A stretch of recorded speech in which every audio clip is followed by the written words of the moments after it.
Ever listen to someone speaking English and it just sounds, well, easy? Like they're not even really thinking about it? Yeah, completely effortless. Right. And that YouTube video we looked at, it brings up this great point. A big part of that effortlessness, it comes from training your brain to actually think in English. Spot on. Not just translate. Exactly. And look, for you listening, this isn't some, super advanced linguistic trick or anything. No. It's a fundamental shift. And imagine just bypassing that whole mental step. The translating bit. Yeah, translating every single sentence before you speak. Right. When your brain is thinking directly in English, Things just flow better. right, your responses, they get faster. Those little grammar mistakes, they tend to drop off. And you sound much more natural. Significantly more natural, yeah. It's like you're freeing up mental space, for better communication. That's a great way to put it. Freeing up mental bandwidth. And what's really cool is you don't need to be nearly fluent to start this. Absolutely not. Whether you're just kicking off your English journey or you've been at it for years, Anyone can start. you can start using these techniques right now. So our mission with this deep dive, looking at these ideas from that YouTube transcript, is really to give you some concrete, practical tips, how you can start thinking in English like today. Yeah, helping you get to that stage where English just feels more intuitive. Exactly. Less like hard work. Okay, so let's dig into why this skill, thinking in English, why it matters so much. Yeah, what's the big deal? Well, the video really highlights how inefficient constant translation is. Oh, totally. When you're kind of stuck in that loop, you're basically doing double the work, right? Right. Think it, translate it, say it. Yeah. Formulate the thought in your native language, then actively convert it, then you can speak. And that process, It just takes time. it takes time and it drains your mental energy big time. It really does. And it's not just about speed, is it? No, not at all. Thinking directly in English, it sort of unlocks a more authentic way to express yourself. That's a good point. The transcript mentions idioms, those everyday casual phrases. Things that don't translate well. Exactly. They often just don't have a direct equivalent in other languages. Yeah. So if you try and force a translation, It sounds clunky or just plain weird. right. But when you're thinking in English, those kinds of phrases, they just sort of pop up more naturally. Organically, yeah. And what's really fascinating, I think, is how thinking in English helps you get a deeper sort of intuitive feel for the language itself. How so? Well, you start noticing the little nuances, subtle differences in meaning, the natural flow of sentences. Okay. Like sentence structure. Yeah, sentence structures, how words usually go together, like collocations. Right. Things you might just miss if you're only focused on direct word-for-word translation. Exactly. Those patterns get lost otherwise. And let's not forget confidence. The video mentions this too. Whoa, huge. When you're constantly forming thoughts in English inside your head, you're basically getting non-stop mental practice. Low stakes practice. Totally. So when you actually do need to speak, it feels less scary. Less intimidating, yeah. Because you're already kind of familiar with building those thoughts in English. Make sense? Absolutely. And, if we connect this to listening skills, Yeah. the logic follows, right? If your brain is already tuned in to processing English directly, You understand quicker. you understand spoken English much faster because you're skipping that extra mental conversion step back to your own language. And it's a more direct path to understanding, like cutting out the middleman. Precisely. It really is. Yeah. The transcript calls it a key step toward fluency. And I think that sums it up perfectly. Yeah, that's a good phrase for it. Language isn't just, a list of words. It's a whole way of thinking. A framework. Yeah. So by immersing yourself in English thought patterns, Yeah. you're really embracing what you could call a fluency mindset. Yeah. Focusing on actually communicating, learning as you go, not just getting every single grammar point perfect. Right. Communication over perfection. Now, the YouTube video also tackles some common myths about thinking in English, which is really good to clear up. Oh, yeah. There are definitely a few misconceptions floating around. One you hear a lot is that it's only for really advanced learners. Definitely. I've heard people say, oh, I don't know enough words yet to think in English. Right. But the transcript just busts that myth wide open. Yeah, it does. It uses that simple example, thinking, I am hungry. So basic. If you know those 3 words, you can start there. It doesn't need to be, deep philosophical thoughts. on day one. Exactly. Start simple. Precisely. And another common one is that you absolutely have to live in an English-speaking country. Right. That full immersion is the only way. And yeah, look, immersion definitely helps. It gives you a rich environment, no doubt. Sure. But the video really stresses that you can create your own English environment wherever you are. That's empowering. Totally. Think about all the online stuff available now. Videos, podcasts. Or even just labeling things at home. Yeah. That simple trick of labeling stuff around your house in English. That labeling tip is so practical. I love it. Right. It helps build those direct links, cuts out the translation need. Exactly. And another worry people have, which the transcript mentions, is the fear of making mistakes while thinking. Like in your own head. Yeah. Yeah. They worry it'll somehow mess up their progress or something. That seems counterintuitive. Well, yeah. But as the video says, mistakes are they're a natural part of learning. Always. When you're thinking, the main goal is just forming the thought. It doesn't have to be grammatically perfect inside your head. Okay. So perfection isn't the aim there. Not at all. That's where the learning and, tweaking happens over time. And I know some learners worry, if I start thinking so much in English, am I going to start forgetting my own language? Oh, the forgetting your native tongue fear. Yeah. The transcript addresses that directly. It reassures us, basically, that our brains are pretty amazing at handling multiple languages. Okay, good. It even suggests that thinking in English might actually help your overall language skills, weirdly enough. Interesting. How so? Well, it's about the brain's flexibility, its adaptability. It's not like one language pushes the other out. It's not a zero-sum game. Exactly. It's more about building new connections, strengthening different pathways. Gotcha. And the video also touches on that feeling that maybe trying to force yourself to think in English feels too hard or, unnatural at first. Which, I mean, it probably does. Anything new feels a bit weird initially. For sure. But the transcript emphasizes that with consistent practice, just keeping at it, It gets easier. it gradually becomes easier, more automatic, less forced. Right. Like any habit. So those are some of the common roadblocks people hit mentally. And it's great the video tackles them head on. Yeah, acknowledging those fears is important. Definitely. So now let's get into the practical stuff. Yeah. How can you actually start training your brain? All right, the how-to. Let's get down to the nitty-gritty. The transcript has some really good, actionable techniques. Okay. The first one, we kind of touched on it, is labeling objects. The sticky notes. Yeah. Grab some sticky notes, write the English names on everyday things, your computer, your mug, the door, whatever. It seems so simple, maybe even a bit childish. Maybe, but it works. It's surprisingly effective, yeah. You're making that direct visual link between the thing and the English word. Bypassing the translation step right there. Exactly. Another technique the video suggests is narrating your daily activities, silently, to yourself. I really like this one too. Just mentally describe what you're doing. Like a running commentary in your head. Yeah. Okay, I'm making coffee now, Yeah. pouring the water, adding milk. Simple stuff. Doesn't have to be a big speech, just little observations. Right.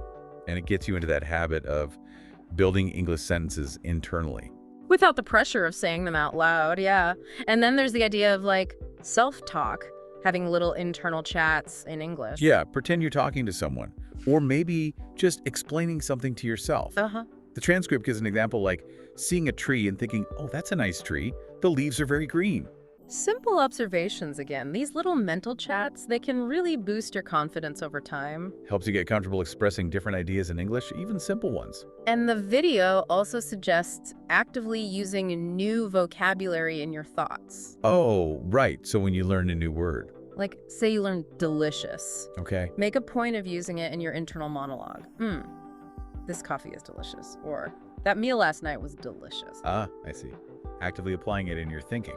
It's a great way to make new words stick. And keeping a journal in English is another good one they mention. Yeah, end of the day, maybe just write down a couple of sentences. Doesn't have to be an essay. Just jot down something about your day or how you felt in English.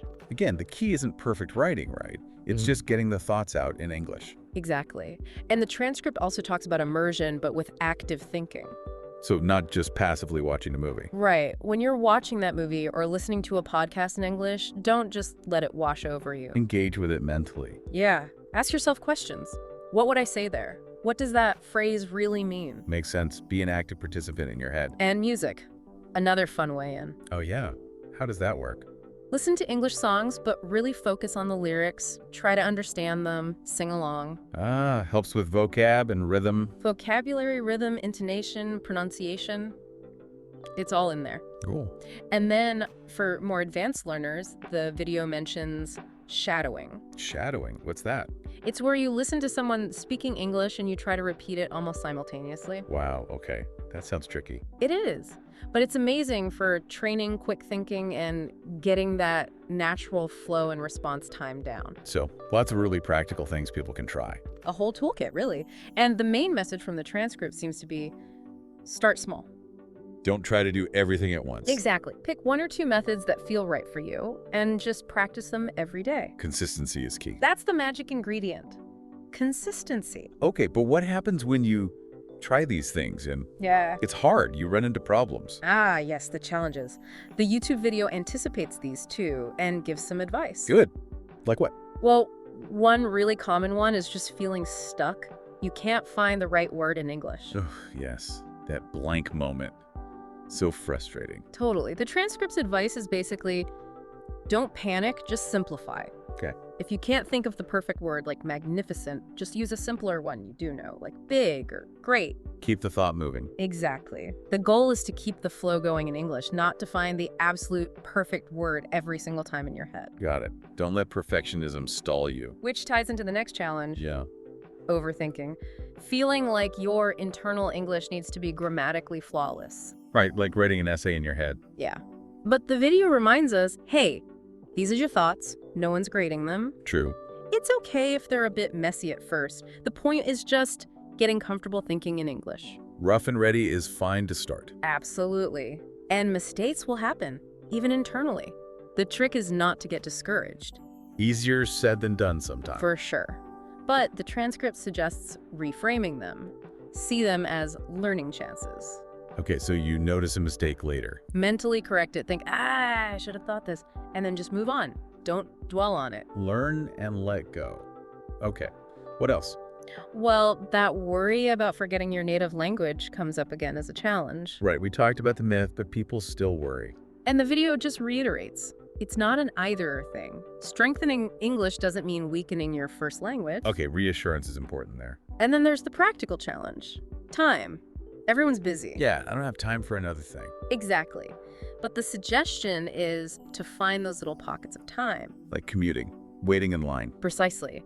Those few minutes here and there, use them for a bit of internal English narration or self-talk. Sneak it in. Sneak it in. It all adds up. And related to that is consistency, or rather inconsistency, being a challenge. Yeah, starting strong and then letting it slide. So the advice is small, achievable daily goals.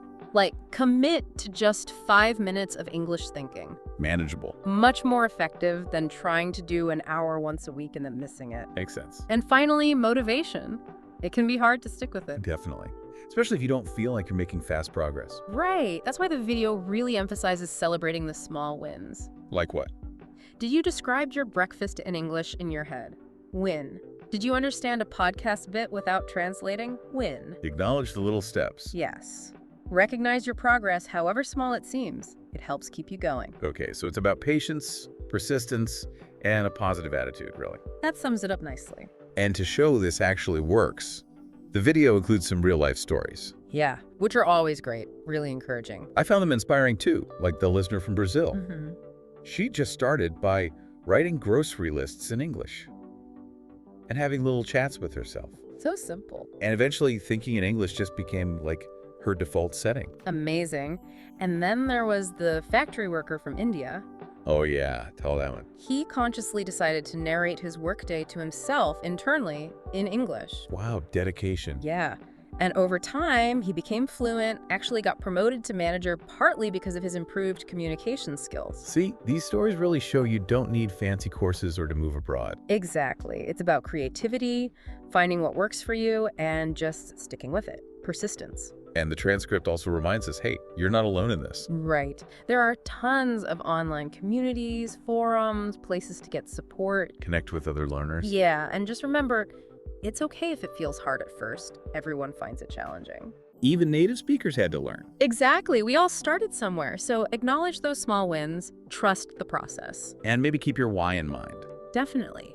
Remember why you started learning English in the first place. Job, travel, friends. Whatever it is, keep that motivation front and center, especially when it feels tough.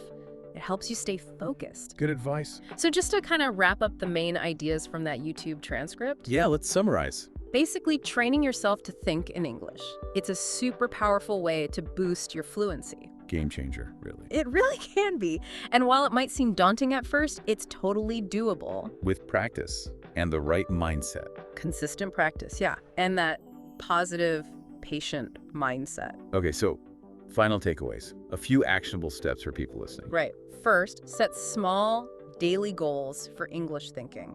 Keep it manageable. Don't overwhelm yourself. Second, actively use vocabulary tools, learn new words, and then use them in your thoughts. Make them active. Third, get in the habit of narrating your day, even just bits of it, silently in English. Internal commentary. And fourth, crucially, don't fear mistakes in your head. Let them happen. Learn from them. Progress over perfection. Exactly. Remember, any progress is progress. Every little bit counts towards fluency. And remember, everyone's journey is different. So important. Don't compare yourself to others. Focus on your growth, your path. Trust that with time and effort, you'll get there. Absolutely. We really believe you can do this. You listening right now, we have loads of confidence in you. We really do. And hey, we'd love to hear how you get on. Share your progress, maybe in the comments or on social media. Let us know what's working. Yeah, please do.